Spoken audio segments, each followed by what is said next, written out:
ಜೈಲಿನಲ್ಲಿ ದಾಸನಿಗೆ ಲಿಟ್ರಲಿ ನರಕ ದರ್ಶನ ಆಗ್ತಾ ಇದೆ.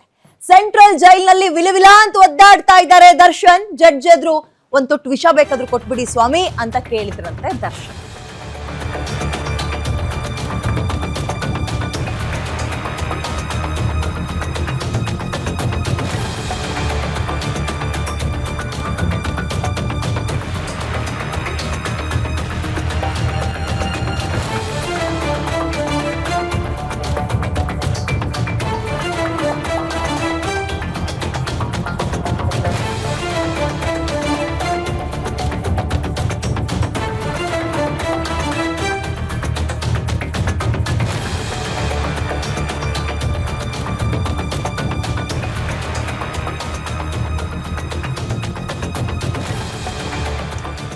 ಜಡ್ಜ್ ಎದ್ರು ದರ್ಶನ್ ಕೇಳಿದ್ರಂತೆ ಒಂದ್ ತೊಟ್ಟು ವಿಷ ಕೊಟ್ಬಿಡಿ ಅಂತ. ಜೈಲ್ನ ಕೊಠಡಿಯಲ್ಲಿ ಕೂರೋಕಾಗ್ತಾ ಇಲ್ಲ, ನನ್ನ ಬಟ್ಟೆಗಳೆಲ್ಲ ಗಬ್ಬು ನಾರ್ತಾ ಇದೆ, ವಾಸನೆ ಹೊಡಿತಾ ಇದೆ, ನನ್ ಬಿಸಿಲು ನೋಡೇ ಎಷ್ಟೋ ದಿನಗಳಾಗ್ಬಿಟ್ಟಿದೆ, ಸೆಲ್ನ ಒಳಗಡೆ ಕೂತ್ಕೊಂಡು ಒಬ್ನಿಗೆ ಇರಕ್ ಆಗ್ತಾ ಇಲ್ಲ, ಅದರಿಂದ ನನ್ನ ಒಬ್ನಿಗೆ ಬೇಕಾದ್ರೆ ವಿಷ ಕೊಟ್ಬಿಡಿ ಸ್ವಾಮಿ, ನಾನಿರೋದಿಲ್ಲ ಅಂತ ಗಳಗಳ ಅಂತ ಹತ್ರಂತೆ ದರ್ಶನ್. ತೀರ್ಪಿನ ಆದೇಶ 3 ಗಂಟೆಗೆ 57ನೇ CCH ಕೋರ್ಟ್ ಮುಂದೂಡಿಕೆ ಮಾಡಿದೆ. ಇವತ್ತು 2 ವಿಚಾರಗಳ ಬಗ್ಗೆ ವಿಚಾರಣೆ ಇತ್ತು.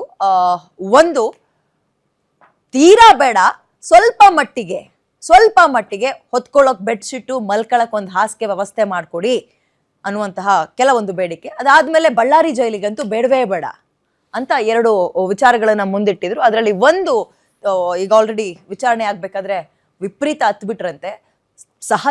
ತೀರಾ ಸಹಜ ಹೆಂಗಾಗ್ಬಿಡುತ್ತೆ ಅಂದ್ರೆ ಎಲ್ಲವೂ ಇದ್ದಂಥವ್ರಿಗೆ ಏನೂ ಇಲ್ದಂಗೆ ಕೈ ಕಟ್ಟಾಕಿ ಒಂದು ರೂಮ್ ಒಳಗೆ ಕೂಡ್ ಹಾಕ್ದಂಗೆ ಆಗ್ಬಿಟ್ಟಿದೆ. ಬಿಸ್ಲೇ ನೋಡಿದ್ರೆ ನಾವೇ ಎಷ್ಟು ದಿನ ಇರಕ್ಕಾಗುತ್ತೆ ಹೇಳಿ ಅಂತದ್ರಲ್ಲಿ. ಅಂದ್ರೆ ಅವ್ರಿಗೆ ಅದಕ್ಕೋಸ್ಕರ ಫೆಸಿಲಿಟೀಸ್ ಕೊಡ್ಬೇಕು ಅಂತಲ್ಲ, ಬಟ್ ಹೇಗಿದ್ದವರು ಹೆಂಗಾಗ್ಬಿಟ್ರು, ಅವ್ರ ಕೈಯಿಂದ ಅವರೇ ಜೀವನವನ್ನ ಹಾಳು ಮಾಡ್ಕೊಂಡ್ರಲ್ಲ ಅನ್ನುವಂತಹ ವಿಚಾರ. ಸುಪ್ರೀಂ ಕೋರ್ಟ್ ಕ್ಲಾಸ್ ತಗೊಂಡಿದ್ದು ಒಂದ್ ಗಮನಿಸ್ಬೇಕು ನಾವಿಲ್ಲಿ. ಸೊ ಜೈಲ್ಗಳು ಭಯ ಬಿದ್ದುಬಿಟ್ಟಿವೆ. ಅವರು VIP ಆದ್ರೂ ಆಗ್ಲಿ, VVIP ಆಗಿರ್ಲಿ ಅಂತ ದೊಡ್ಡ ಸೆಲೆಬ್ರಿಟೀಸ್ನೇ ಆಗಿರ್ಲಪ್ಪ, ನಮ್ ಕೆಲಸ ಉಳಿಸ್ಕೋಬೇಕು ಅಂದ್ರೆ ನಾವು ಎಲ್ಲಾ ಜೈಲಲ್ಲಿ ಖೈದಿಗಳಿಗೆ, ಆರೋಪಿಗಳಿಗೆ ಏನ್ ಫೆಸಿಲಿಟೀಸ್ ಕೊಡ್ಬೇಕು ಅದನ್ನೇ ಇವ್ರಿಗೂ ಕೊಡ್ಬೇಕು ಅನ್ನೋದನ್ನ ಕಲ್ತಿದ್ದಾರೆ, ಭಯ ಬಿದ್ದಿದ್ದಾರೆ ಅಂತ ಗೊತ್ತಾಗ್ತಾ ಇದೆ. ಓಕೆ, ಇದ್ರ ಅಪ್ಡೇಟ್ ನೋಡೋದಾದ್ರೆ, ದರ್ಶನ್ ಇವತ್ತು ಕಣ್ಣೀರ್ ಹಾಕಿದ್ ಯಾಕೆ? 2ನೇ ಬಾರಿಗೆ ಜೈಲು ಸೇರಿದ ದರ್ಶನ್ಗೆ ನರಕ ಅಂತ ಅನ್ನಿಸ್ತಾ ಇರೋದ್ ಯಾಕೆ? ನೆಮ್ಮದಿ ಆಗಿದ್ದ ದರ್ಶನ್ ಒಂದು ವಿಷ ಕೊಡಿ ಅಂತ ನ್ಯಾಯಾಧೀಶರ ಮುಂದೆ ಗೋಗರ್ದಿದ್ ಯಾಕೆ? ಒಂದೊಂದು ದಿನ ಕಳಿಯೋಕ್ಕೂ ಕೂಡ ಒದ್ದಾಡ್ತಾ ಇದ್ದಾರೆ ದರ್ಶನ್. ಒಂದೊಂದು ದಿನ ಅಂತ ಹೋದ್ರಿ ನೀವು, ಒಂದೊಂದು ನಿಮಿಷ ಕಳಿಯೋಕ್ಕೂ ಕೂಡ ಅವರಿಗೆ 1 ವರ್ಷ ಆದಂಗೆ ಆಗ್ತಾ ಇದೆ. ಅಲ್ಲಿ ಹಿಂದೆ ಇದ್ದಂಗಲ್ಲ ದರ್ಶನ್ಗೆ ಜೈಲು ವಾಸ. ಈಗ ಲಿಟ್ರಲಿ ಜೈಲು ವಾಸ ಅಂದ್ರೆ ಏನು ಅಂತ ಈಗ ಅವರಿಗೆ ಗೊತ್ತಾಗ್ತಾ ಇದೆ. ಜೈಲೂಟ ಬಿಟ್ರೆ ದರ್ಶನ್ಗೆ ಬೇರೆ ಗತಿ ಇಲ್ಲ. ದರ್ಶನ್ ಇರೋ ಸೆಲ್ಗೆ ಬೇರೆ ಯಾರಿಗೂ ಕೂಡ ಎಂಟ್ರಿ ಕೊಡ್ತಾ ಇಲ್ಲ. ಒಬ್ಬಂಟಿಯಾಗಿ 4 ಗೋಡೆಗಳ ನಡುವೆ ಕಂಬಿಯನ್ನ ಎಣಿಸುವಂತಹ ಪರಿಸ್ಥಿತಿ, ಕಾಲವನ್ನ ಕಳೆಯುವಂತಹ ಪರಿಸ್ಥಿತಿ ದರ್ಶನ್ ಅವ್ರಿಗೆ ಬಂದಿದೆ. ಯಾರ ಜೊತೆಯೋ ಮಾತಾಡಂಗಿಲ್ಲ, ಸೇರೋಂಗಿಲ್ಲ. ಸುಪ್ರೀಂ ಕೋರ್ಟ್ ಜಾಮೀನು ರದ್ದು ಮಾಡಿರೋ ಹಿನ್ನೆಲೆಯಲ್ಲಿ ಇನ್ನೂ 6 ತಿಂಗಳು ಬೇಲ್ ಸಿಗುವಂತಹ ಗ್ಯಾರಂಟಿ ಕೂಡ ಇಲ್ಲ. ಕೊಲೆ ಪ್ರಕರಣವನ್ನ ಬಹಳ ಗಂಭೀರವಾಗಿ ಪರಿಗಣಿಸಿದ ಕೋರ್ಟ್ ಹೊರಬರೋಕೆ ಗ್ಯಾರಂಟಿ ಇಲ್ಲದೆ ದರ್ಶನ್ ಪರದಾಡ್ತಾ ಇದ್ದಾರೆ. ಹಾಗಾಗಿ ಕೋರ್ಟ್ ಮುಂದೆ ವಿಷಾನಾದ್ರೂ ಕೊಟ್ಬಿಡಿ, ನನಗೆ ಆಗ್ತಾ ಇಲ್ಲ ಇಂಥ ಜೀವನವನ್ನ ಕಳೆಯೋಕೆ ಅಂತ ದರ್ಶನ್ ಗೋಗರಿತಾ ಇದ್ದಾರಂತೆ. ಸೊ 3 ಗಂಟೆಗೆ ಅದನ್ನ ಪೋಸ್ಟ್ಪೋನ್ ಮಾಡಿದ್ದಾರೆ. ಈ 3 ಗಂಟೆ ಆದೇಶ ಬಹಳ ಕುತೂಹಲ ಮೂಡಿಸ್ತಾ ಇದೆ.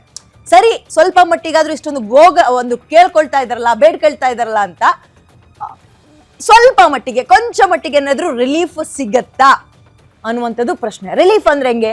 ಕೇಳುವಂತಹ ವ್ಯವಸ್ಥೆಗಳಲ್ಲಿ ಅಲ್ಪ ಸ್ವಲ್ಪ ಮಟ್ಟಿಗೆ ಮಾಡಿಕೊಡುವಂತಹ ಕೆಲಸಕ್ಕೆ ಮುಂದಾಗ್ತಾರ ಅನ್ನುವಂಥದ್ದು ಪ್ರಶ್ನೆ. ಆಗಬಹುದು, ಆಗದೆಯೂ ಇರಬಹುದು, ವಿ ಡೋಂಟ್ ನೋ. ಕಾಯಲೇಬೇಕು 3-3:30 ತನಕ ಆ ತೀರ್ಪು ಹೊರಗೆ ಬರೋ ತನಕ. ಮತ್ತೊಂದು, ಬಳ್ಳಾರಿ ಜೈಲು ಬೇಡ ಅಂತ ಇದ್ದಾರೆ.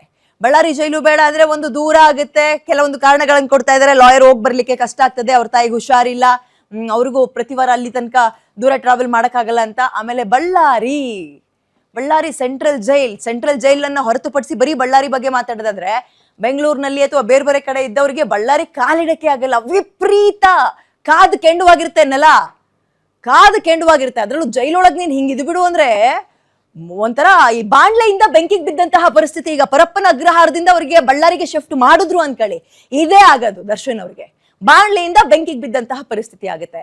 ಸೊ ಇದೆರಡರ ಬಗ್ಗೆ ಗಮನವನ್ನು ವಹಿಸ್ತಾ ಇದ್ದಾರೆ. ಬೇಲಿನಿಂದ ಆಮೇಲೆ ಸದ್ಯಕ್ಕೆ ಈಗ ಉಸಿರಾಡಕ್ ಬಿಟ್ರೆ ಸಾಕಾಗಿದೆ ಅವ್ರಿಗೆ.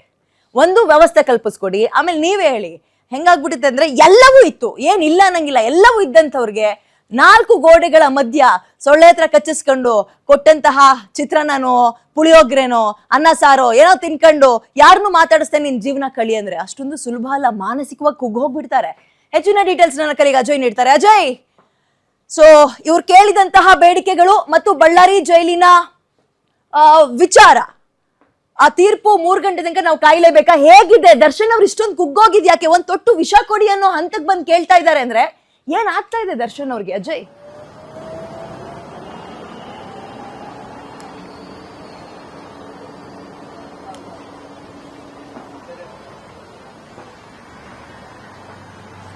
ಖಂಡಿತ ವಿದ್ಯಾ, ಅಂದ್ರೆ ಚಿತ್ರದುರ್ಗ ರೇಣುಕಾಸ್ವಾಮಿ ಪ್ರಕರಣದ ಆರೋಪಿಗಳಾಗಿರುವಂತಹ A1 ಪವಿತ್ರ ಗೌಡ ಸೇರಿದಂತೆ ದರ್ಶನ್ ಸೇರಿದಂತೆ ಒಟ್ಟು 7 ಜನ ಆರೋಪಿಗಳನ್ನ ಇವತ್ತು ಪರಪ್ಪನ ಅಗ್ರಹಾರ ಜೈಲಿನಿಂದ ನ್ಯಾಯಾಧೀಶರ ಒಂದು ವಿಡಿಯೋ ಕಾನ್ಫರೆನ್ಸ್ ಅಂದ್ರೆ ವಿಸಿ ಮೂಲಕವಾಗಿ ಹಾಜರುಪಡಿಸುವಂತ ಕೆಲಸವನ್ನ ಜೈಲಿನ ಅಧಿಕಾರಿಗಳು ಮಾಡಿದ್ರು. ನಂತರ ಜಡ್ಜ್ ಬಂದಂತ ಸಂದರ್ಭದಲ್ಲಿ ಕೂಡ ದರ್ಶನನ್ನ ಯಾವಾಗ ವಾದವನ್ನ ಮಾಡುವಂತ ಸಂದರ್ಭದಲ್ಲಿ ಕೂಡ ನೇರವಾಗಿ ದರ್ಶನ್ ಕೆಲವೊಂದಷ್ಟು ಮಾಹಿತಿಯನ್ನು ಹಂಚ್ಕೊಂತಾರೆ. ಸಾಕಷ್ಟು ನಾನು ನೊಂದಿದ್ದೀನಿ, ಜೊತೆಗೆ ಜೈಲಿನಲ್ಲಿ ಬದುಕೋದಕ್ಕೆ ಆಗ್ತಾ ಇಲ್ಲ, ಆಲ್ಮೋಸ್ಟ್ 1 ತಿಂಗಳಾಗಿದೆ, ನಾನು ಬಿಸಿಲಿನ ಮುಖ ನೋಡಿ, ಜೊತೆಗೆ ನನ್ನ ಹಾಕಿಕೊಂಡಿರುವಂತಹ ಬಟ್ಟೆಗಳು ಕೂಡ ಸಾಕಷ್ಟು ಗಲೀಜಾಗಿದೆ, ವಾಸನೆ ಬರ್ತಾ ಇದೆ, ಅದೇ ರೀತಿಯಾಗಿ ಸರಿಯಾದ ಫುಡ್ಗಳು ಸಿಗ್ತಾ ಇಲ್ಲ.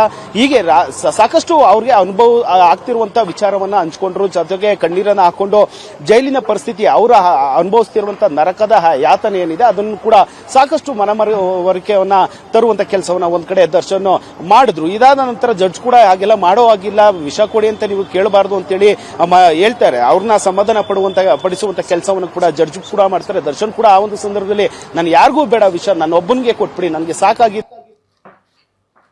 ಜೈಲಿನ ಸೂಪರಿಂಟೆಂಡೆಂಟ್ಗೆ ಮಾಹಿತಿನ ಕೊಡ್ತೀವಿ, ಸೂಚನೆನ ಕೊಡ್ತೀವಿ, ಈ ರೀತಿಯಾಗಿ ನೀವು ಮಾಡಬಾರ್ದು ಹೇಳ್ಬಾರ್ದು ಅಂತ ಹೇಳಿ ಅವ್ರನ್ನ ಕೆಲವೊಂದಷ್ಟು ಸಮಾಧಾನ ಮಾಡುವಂತ ಕೆಲಸವನ್ನ ಕೂಡ ಮಾಡ್ತಾರೆ. ನಂತರ ಇಲ್ಲಿ ಪ್ರಮುಖವಾಗಿ 2 ವಿಚಾರ, ಅಂದ್ರೆ ಅವ್ರಿಗೆ ಕೊಟ್ಟಿರುವಂತಹ ಫೆಸಿಲಿಟಿ ಏನಿದೆ, ಅಂದ್ರೆ ಹೆಚ್ಚುವರಿಯಾಗಿ ತಲೆದಿಂಬು ಹಾಗೂ ಬೆಡ್ಶೀಟ್ ಏನಿದೆ ಆ ವಿಚಾರವನ್ನ ಮುಂದಿಟ್ಕೊಂಡು ದರ್ಶನ್ ಪರ ವಕೀಲರಾಗಿರುವಂತಹ ಸಂದೇಶ್ ಚೌಟ ಸೇರಿದಂತೆ ಸುನಿಲ್ ಕುಮಾರ್ ಇಬ್ರು ಕೂಡ ವಾದವನ್ನ ಮಾಡಿದ್ರು. ಕಳೆದ 2-3 ವಿಚಾರಣೆ ನಡೆಯುವಂತ ಸಂದರ್ಭದಲ್ಲೂ ಕೂಡ ಪ್ರಬಲವಾದಂತಹ ವಾದವನ್ನ ಮಾಡಿದ್ರು. ಒಂದ್ ಕಡೆ ಪೊಲೀಸರ ಪರ ವಕೀಲರಾಗಿರುವಂತಹ SPP ಪ್ರಸನ್ನ ಕುಮಾರ್ ಕೂಡ ವಾದವನ್ನ ಮಾಡಿದ್ರು, ಆಕ್ಷೇಪಣೆಯನ್ನ ಕೂಡ ಸಲ್ಲಿಸಿದ್ರು. ಜೈಲಿನ ಮ್ಯಾನ್ಯುಲ್ ಪ್ರಕಾರವಾಗಿ ಜೈಲಿಗೆ ಬಂದಂತ ಕೈದಿಗಳಿಗೆ, ಆರೋಪಿಗಳಿಗೆ ಕೊಡಬೇಕಾಗಿರುವಂತಹ ಬೇಸಿಕ್ ಫೆಸಿಲಿಟಿಗಳನ್ನು ನಾವು ಕೂಡ ಕೊಟ್ಟಿದ್ದೀವಿ ಅಂತ ಹೇಳಿ ಕೆಲವೊಂದಷ್ಟು ಹೇಳಿಕೆಯನ್ನ ಕೂಡ ಕೊಟ್ಟರು. ಆದ್ರೆ ದರ್ಶನ್ ಕೂಡ ನನಗೆ ಕೊಟ್ಟಿರುವಂತಹ ತಲೆದಿಂಬು ಹಾಗೂ ಬೆಡ್ಶೀಟ್ ಏನಿದೆ ಹೆಚ್ಚುವರಿಯಾಗಿ ಬೇಕು ಅಂತ ಹೇಳಿ ಮನವಿಯನ್ನ ಅವರ ಪರ ವಕೀಲರು ಕೂಡ ಮಾಡಿದ್ರು. ಹೀಗಾಗಿ ಆಕ್ಷೇಪಣೆ ಸಲ್ಲಿಸಿದಂತ ನಂತರವಾಗಿ ಆರೋಪಿಗಳಿಗೆ ಎಷ್ಟು ಫೆಸಿಲಿಟಿ ಕೊಡಬೇಕು ಅಷ್ಟೇ ಕೊಡಬೇಕು, ಅದಕ್ಕಿಂತ ಹೆಚ್ಚಿನದು ಕೊಡೋದಕ್ಕೆ ಜೈಲಿನ ಸಾರಿ ಫಾರ್ ದ ಇಂಟರಪ್ಟ್. ಇನ್ನೊಂದು ಕ್ವೆಶ್ಚನ್, ಈಗ